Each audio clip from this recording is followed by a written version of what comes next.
poco, no pensar nada. Así empezó la conversación. Ya. Y yo, bueno, mamá, que estamos más aquí y tal.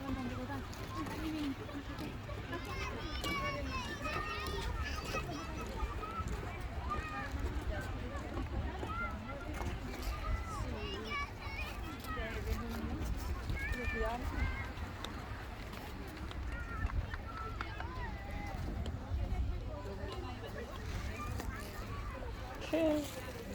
¿Qué? Quiero una purguita, ¿eh? Como la que quiero. Son tantos, Guys. So, pauwi na kami na. Ayan. Go home na. Kasi it's already 9. It's already 9 p.m. na. So, kailangan naman uwi. Kaya, ayan. Dumidilim na yung ano. Dumidilim na. Kaya kailangan umuwi na. So, noong nakarang araw, yung 9 ay may araw pa ngayon. Medyo nag-change na. Pero mainit siya. Yung usbong ng init ay yung usbong ng lupa, kumbaga, saka yung buhangin sa dagat ay mainit.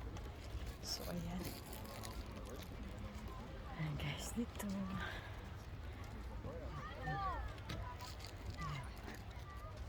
Dito na sa bridge.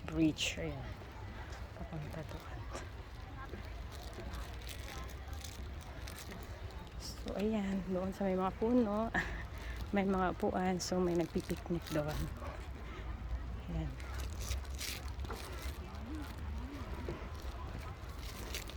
May picnic. So, ayan. Marami. So, ayan. Maganda kasi yung punong pino na to. Ang ganda kasi may mga upuan. Kung gusto nyo isang pamilya, baon kayo ng pagkain sa tanghali. Tapos maligo sa dagat. Pwede dito. Ayan. So, ayan. Maganda dito guys.